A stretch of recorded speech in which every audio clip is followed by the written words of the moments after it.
বন্ধুরা, মাই এক্সপেরিয়েন্স চ্যানেলে আপনাদের স্বাগত জানাই। আমি অরূপ আপনাদের সামনে আজকে আবার এসে হাজির হলাম। এই ভিডিওটা কিন্তু বেড়ানোর ভিডিও। তো আমার সঙ্গে রয়েছে আমার কন্যা আর আমার জামাই দীপাঞ্জন। আমার কন্যার বিয়ের পরে এই প্রথম ওর ব্লগে আসা।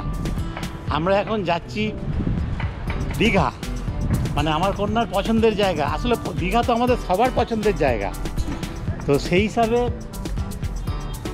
আমার কন্যারও এটা খুব পছন্দের জায়গা। তাই আমরা মেয়ের বিয়ের পরে মেয়ে জামাই নিয়ে, আমার স্ত্রীও আছে ভেতরে, তো একবারে আমরা দীঘা যাচ্ছি। আর এই ভিডিওর একটা আরও বড় একটা আকর্ষণ থাকবে, সেটা হচ্ছে মেরিন ড্রাইভ রোডটা আমি পুরো কভার করব এই ভিডিওর মধ্যে। তো সেটা অবশ্যই আপনারা দেখবেন, ভিডিওটা একদম শেষ পর্যন্ত দেখবেন। মেরিন ড্রাইভ রোড এর আগে আমি যাইনি। কাঁথি থেকে যে রাস্তাটা শুরু হচ্ছে, 3টে বড় বড় ব্রিজ আছে, একদম রিভার সি সাইড, একদম মানে দারুণ জায়গা সব দেখাবো। আর আমার জামাই আপনাদের সঙ্গে আলাপ করাচ্ছি এই প্রথম। তো আমার কন্যাকে তো চেনে নি, বলো মা, কিছু বলার আছে? আপনারা সবাই কেমন আছেন? অনেকদিন পরে আপনাদের সামনে আসলাম আমরা। আর আমার জামাই দীপাঞ্জন, তুমি কিছু বলো। আপনারা সবাই ভালো থাকবেন, এখানে শুরু করছি। আর নিশ্চয়ই এই যে ভ্রমণটা হচ্ছে, সেখানে বেশ কিছু জায়গায় আমরা ঘুরবো, সেই অভিজ্ঞতা আপনাদের সাথে আমরা শেয়ার করবো এবং তুলে ধরবো। আপনারা সঙ্গে থাকবেন। হ্যাঁ, যতগুলো ভিডিও আসবে দীঘার, সব ভিডিওগুলো আপনারা কিন্তু পুরোটা দেখবেন, পুরো বড় ভিডিওই থাকবে। তারপরে আমি একটা জিস্ট, পুরো দীঘা ভ্রমণের জিস্টের একটা ভিডিও বানাবো, সেটা সবার শেষে ছাড়বো। তো কমেন্ট করবেন কেমন লাগলো আমাদের ব্লগগুলো, আর করবেন আমাদের। এখন আমরা দাঁড়িয়ে আছি কোলাঘাটে, মানে শেরি পাঞ্জাব রেস্টুরেন্টে আমরা খেতে এসেছি। এই জায়গাটা খুব সুন্দর করেছে, দেখুন। মানে 4 বছর পরে আমি দীঘা আসলাম, একেবারে অসাধারণ। তো আমার স্ত্রী ওই খাবার টেবিলে রয়েছে, চলুন ওখানে একটুখানি কি খাবার আসলো দেখি, চলো। আমাদের এখন ব্রেকফাস্ট চলছে, ব্রেকফাস্ট যদিও 11টা বেজে গেছে, তাহলেও এই পুরি দিয়ে আমাদের ব্রেকফাস্ট। আমরা রয়েছি কোলাঘাট শেরি পাঞ্জাব হোটেলে। আমার স্ত্রীর সঙ্গে দেখা হয়নি, আমার স্ত্রী পরে আবার কথা হচ্ছে ওই মেরিন ড্রাইভ রোডে গিয়ে। চলুন খেয়ে নিই।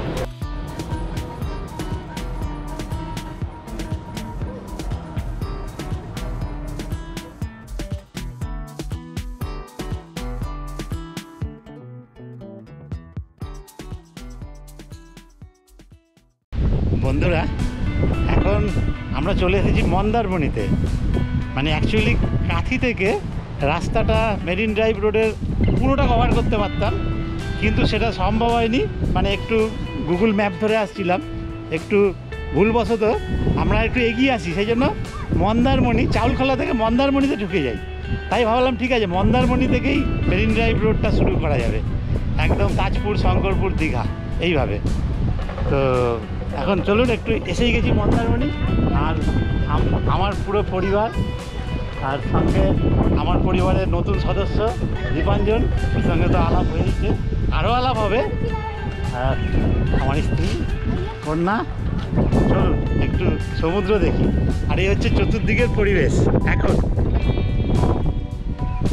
এখন ঘড়িতে সময় বেলা 2:30। আরেকটু আগে থেকে যদি কাঁথি থেকে ঢুকতাম, তাহলে আরেকটু বেশি সমুদ্রের কিছু দৃশ্য হয়তো আপনাদের দেখাতে পারতাম। তবে অসুবিধা কিছু নেই, যখন ফেরত যাব তখনও এই বিচ রোড ধরেই যাব, তো তখন পুরোটাই দেখতে যাব, আপনারা সবই দেখতে পাবেন। আমরা এখন সমুদ্রের কাছাকাছি চলে এসেছি।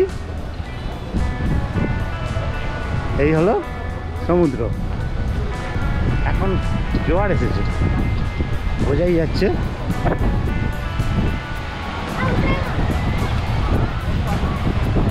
কাছাকাছি যাই।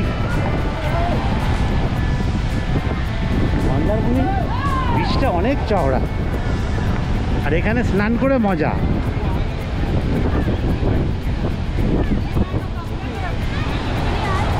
দেখুন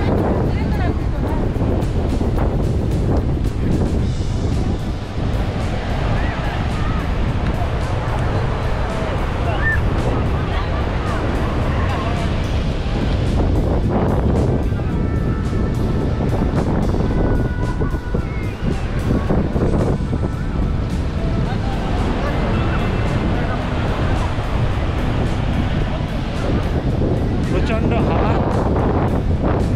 তারই সাথে ভিড়ভাড় একদমই নেই, পুরো ফাঁকা। আর ছুটির দিন আসলে মন্দারমণি বা দীঘা যাই বলুন, প্রচুর ভিড় হয়। তাই আমরা জেনে শুনেই এরকম উইকডেজে এসেছি। আজকে বুধবার, শুক্রবার ফেরত যাব। আর এখন একদম ফাঁকা মন্দারমণিতে। আমরা একটু সমুদ্র দেখে নিলাম। এখন এই বিচ রোড ধরেই আবার এগিয়ে যাব দীঘার উদ্দেশ্যে। আমার পরিবার অপেক্ষা করছে। কেমন লাগছে বলো? খুব ভালো লাগছে, খুব এক্সাইটেড। অনেকদিন পরে অনেক দিন পরে সমুদ্র, তারপরে আমাদের নতুন পরিবারের সদস্য দীপাঞ্জন। আমাদের বাংলার সমুদ্র অনেকদিন বাদে দেখা হলো আবার। এর আগে কর্মসূত্রে যখন চেন্নাই গেছিলাম বা সেইখানে সমুদ্র দেখা হয়েছে, কিন্তু বাংলার সমুদ্র প্রায় 12 থেকে 13 বছর বাদে আবার দেখছি।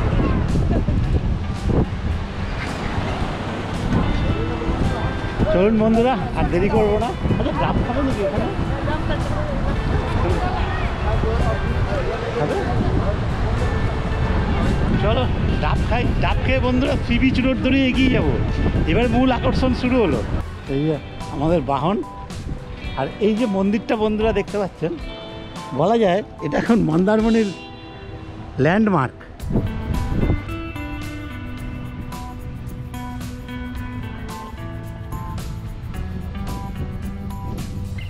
মা সরস্বতী।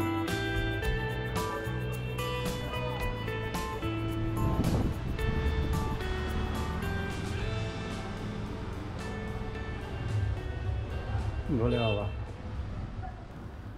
আমরা মন্দারমণি থেকে আবার এগিয়ে চললাম সমুদ্রের তীর বরাবর এই পথ ধরে। সামনেই পড়বে জলধা ব্রিজ। মন্দারমণি থেকে এই তীর বরাবর রাস্তা দিয়ে গেলে শঙ্করপুরের দূরত্ব 10.5 কিলোমিটার, আর দীঘার দূরত্ব 18.5 কিলোমিটার। আমরা জলধা ব্রিজে উঠছি। চলুন ব্রিজের ওপর থেকে চতুর্দিকের দৃশ্য কতটা সুন্দর ভালোভাবে দেখি। মন্দারমণি থেকে আমরা সোজা এগোচ্ছি দীঘার পথে। পথে পড়লো জলধা ব্রিজ। তবে মন্দারমণি থেকে প্রায় 4-5 কিলোমিটার রাস্তা, খুব সরু এবং ভাঙাচোরা। ওইটুকু ম্যানেজেবল যদিও। তারপরেই আমরা এবারে আশা করছি মেরিন ড্রাইভ রোডে উঠে পড়লাম। সমুদ্র দূরে দেখা যাচ্ছে, দেখুন সমুদ্র দেখা যাচ্ছে। আর এদিকে সমস্ত ঝাউবন, নৌকাগুলো রয়েছে। আমাদের গাড়ি রেখে আমি একাই অবশ্য নেমে পড়েছি। আর গাড়ির কোনো মানে এখানে গাড়ি ঘোড়া নেই বললেই চলে। দেখুন পুরো ফাঁকা রাস্তা। এখানে একটা রাস্তা করা রয়েছে। আমি ওপাশে গেলে একটু ভালো ভিডিও উঠতো, কিন্তু দেখাতে অসুবিধা হচ্ছে, যেতে অসুবিধা হচ্ছে। জলধা ব্রিজ পেলাম, আমরা পার হলাম। চলুন আবার এই ওই মেরিন ড্রাইভ রোড, একদম রোডের ধার দিয়ে যাব। জলধা ব্রিজের ওপর দিয়ে আমরা দ্রুত গতিতে এগিয়ে চলেছি দীঘার দিকে। এখান থেকে তাজপুরের দূরত্ব মাত্র 4 কিলোমিটার, আর শঙ্করপুর 7.5 কিলোমিটার। আমরা যতই দেখছি যেন মুগ্ধ হয়ে যাচ্ছি। আমাদের বাঁ দিকে সমুদ্র, আর ডান দিকে মূল ভূখণ্ড। আমরা সমুদ্রের তীর বরাবর রাস্তা দিয়ে এগিয়ে চলেছি। মাঝে মাঝে রাস্তা একেবারে সমুদ্রের কাছে চলে আসছে, আবার কখনো কখনো একটু দূরে সরে যাচ্ছে। আমরা তাজপুর ঢুকেও পড়েছি, কিন্তু দিন ধীরে ধীরে ফুরিয়ে আসছে, সেই জন্য আমরা এখানে আর দাঁড়ালাম না। ফেরার পথে তাজপুরে একটু দাঁড়াবো। আর তাজপুর থেকে শঙ্করপুরের এই রাস্তাটা আমার কাছে স্বপ্ন। আমি এর আগে বহুবার এসেও রাস্তা ভাঙা পেয়েছি, যেতে পারিনি, জোয়ারের জল উঠে গেছে রাস্তায়, এরকম অবস্থায় যেতে পারিনি, পুলিশ আটকে দিয়েছে, কিছুটা এসে ফিরে গেছি। এই সুন্দর পথটা 2-2.5 কিলোমিটার, এটা বন্ধুরা আর কোনোদিনও মিস করব না। আর যখন জোয়ার চলে তখন এই রাস্তার উপরে জল উঠে আসে, আর সেটা অসাধারণ। পুরো গাড়ির মধ্যে জল ছিটে আসে, রাস্তাগুলো জলে ডুবে যায়। এখন ভাটা, তাই জলটা একটু নিচে রয়েছে, কিন্তু তাহলেও বন্ধুরা বড় স্ক্রিনে যদি আপনারা দেখেন সত্যিই ভালো লাগবে। আর নারকেল গাছগুলো দেখুন, সব সমুদ্রের দিক থেকে হাওয়া এসে সব কেমন সমতলের দিকে ঝুঁকে গেছে। যাই হোক, আমরা শঙ্করপুরে দেখতে দেখতে ঢুকেও পড়লাম। শঙ্করপুর সি বিচে একটু দাঁড়াবো, একটু দেখে আবার আমরা এগিয়ে যাব দীঘার উদ্দেশ্যে। সামনেই শঙ্করপুর সি বিচ, আমাদের বাঁদিকে শুরু হয়ে গেছে। এখন আমরা গাড়ি পার্ক করব। বন্ধুরা, আমরা মন্দারমণি থেকে এসে পুরো মেরিন ড্রাইভ রোড ধরে তাজপুর হয়ে আবার সেই মেরিন ড্রাইভ রোড ধরে শঙ্করপুর চলে আসলাম। একেবারে এখন ভর দুপুর বলা যায়, তাও 3:30 বেজে গেছে, তাহলে ভালোই রোদ, তাই না? হ্যাঁ, কিন্তু প্রচণ্ড হাওয়া। আর শঙ্করপুরের এখনকার দৃশ্য একটু দেখে নিন। আর এ হলো সমুদ্র। আমরা এখনও দীঘায় অভিমুখেই রয়েছি, কিছুক্ষণের মধ্যেই দীঘা পৌঁছে যাব। তা আমরা যেতে যেতে যেহেতু এক একটা স্পটের ওপর দিয়ে যাচ্ছি, সেই জন্য নেমে একটু আমরা দেখে নিচ্ছি, আপনাদের একটু দেখিয়ে দিচ্ছি। সুন্দরভাবে সাজানো রয়েছে জায়গাটা।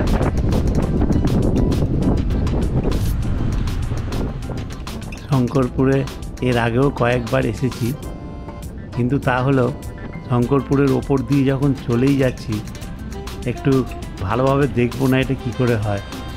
আমি আর দীপাঞ্জন একসাথে একটু পায়ে পায়ে ঘুরে কি কি নতুন হচ্ছে সেগুলো একটু দেখে নিচ্ছি। শঙ্করপুর নতুনভাবে আবার সেজে উঠছে।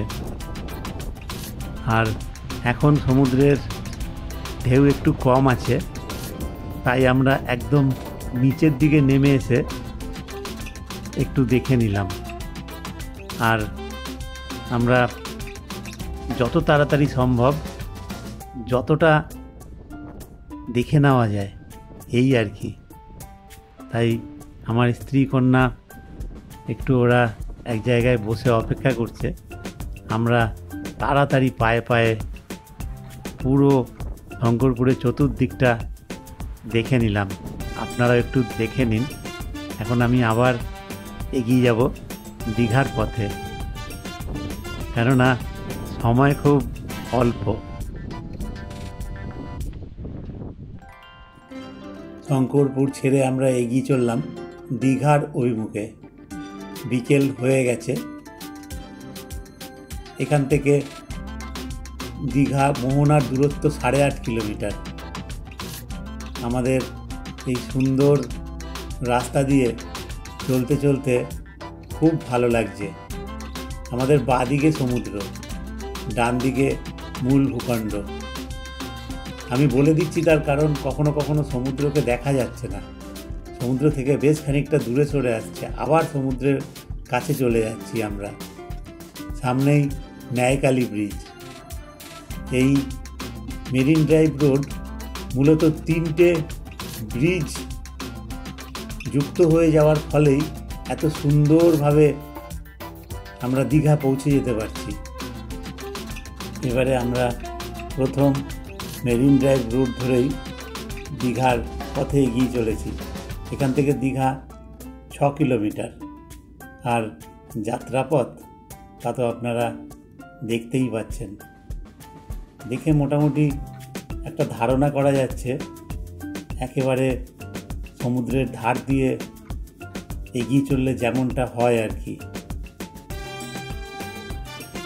আর এই বাদিকেই বন্ধুরা প্রচুর পাখি আছে দেশ বিদেশের, সেই পাখি দেখার জন্যই আমরা একটু দাঁড়াবো।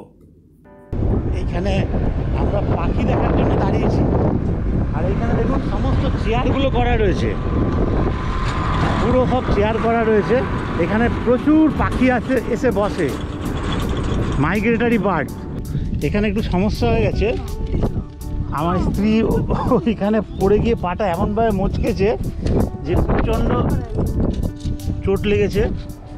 সেটা নিয়ে এখন একটুখানি সেবা শুশ্রূষা চলছে।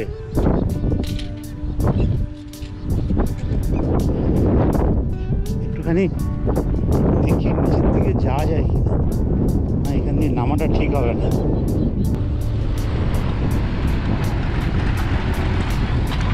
তার মানে এই যে দীঘা যাওয়ার পথ একদম মন্দারমণি হয়ে, তাজপুর হয়ে, শঙ্করপুর হয়ে আমরা এখন দীঘার পথে একদম। এটাকেই বিচ রোড বলা হচ্ছে। কিছু কিছু জায়গায় সমুদ্র থেকে বেশ কিছুটা দূরে চলে যাচ্ছে রাস্তাটা, কিন্তু তা হলেও রাস্তাটা মানে একদম অসাধারণ যাকে বলা যায়। একদম নেচারের মধ্যে থেকে আমরা এগিয়ে চলেছি। বন্ধুরা, অবশেষে আমরা দীঘায় এসে পৌঁছে গেলাম। আমরা এবারে নিউ দীঘাতেই রয়েছি। তো এই জায়গাটা একেবারে পুরো সমুদ্র একেবারে সামনেই, এর পিছনে একটা রো আছে, তারপরেই মানে জাস্ট নিউ দীঘার একেবারে কি বলবো, হাট যাকে বলে। তো এই হোটেলটা এবারে আমরা স্থির করলাম, হোটেল আমার দীঘা। তো হোটেলটা একেবারে পরিষ্কার পরিচ্ছন্ন, আর হোটেলের উল্টো দিকেই গোপাল ভাঁড়ের রান্নাঘর। এই হোটেলে এমনি কিচেন রয়েছে, সবই খাবার দাবার এখানেই পাওয়া যাবে অর্ডার দিলে। তো চলুন একটু হোটেলটা ভেতর থেকে ভালোভাবে দেখিয়ে দিই, রুমগুলোও দেখিয়ে দিই আমাদের। হোটেল আমার দীঘা।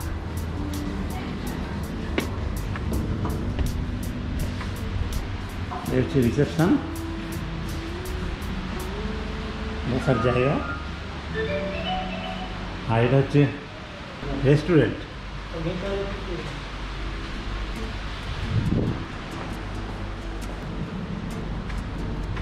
এখন আসলে বিকেল হয়ে গেছে বলে এখন সব পরিষ্কার হয়েছে।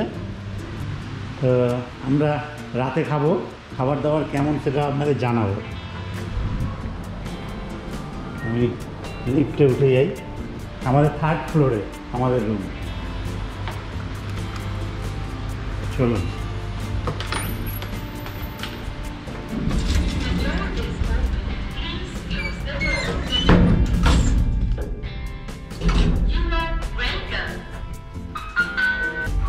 এখন ঘড়িতে সময় বিকেল 5:30। আসলে মেরিন ড্রাইভ রোড দিয়ে আসলাম, তো সব দেখতে দেখতে দেরি হয়ে গেল। অসুবিধা কিছু নেই, বেড়াতে এসেছি, বেড়াবো। চলুন, এসে গেছে আমাদের 3rd ফ্লোর। সবার রুম ঠিক আছে তো? আচ্ছা, এই হলো আমাদের রুম। আমাদের 2টো রুম ঠিক করা হয়েছে, এই একটা রুম। আচ্ছা, আর এখান থেকে একটা ব্যালকনি রয়েছে খুব সুন্দর, নিচ থেকে তো দেখালাম। দেখুন, এই হলো আমাদের হোটেলের ব্যালকনি থেকে বাইরের দৃশ্য। এই হলো নিউ দীঘা। আসলে বন্ধুরা নিউ দীঘাতে এখন আমি আসছি, কারণ ওল্ড দীঘা একেবারে কনজাস্টেড হয়ে গেছে। নিউ দীঘা একদম খুব সুন্দর, ছড়ানো ছেটানো, তাই এখন থেকে কয়েক বছর নিউ দীঘাতেই আসছি। চলুন আমাদের রুমটা দেখে নেবেন। এই হচ্ছে আমার মেয়ে জামাইয়ের রুম, আমাদের জামাই দীপাঞ্জন। আমাদের রুমটাও দেখাই, 309।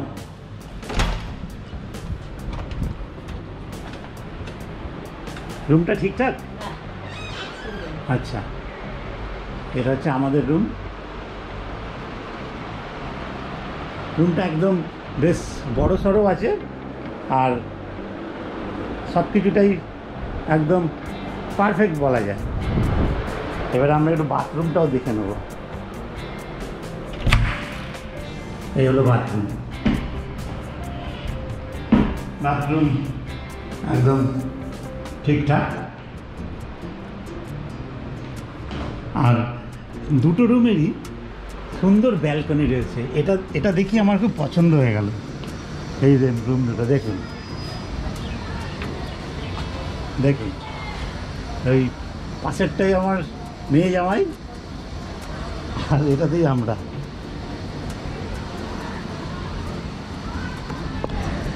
ঠিক আছে, এখন আমরা একটু ফ্রেশ হয়ে নিই।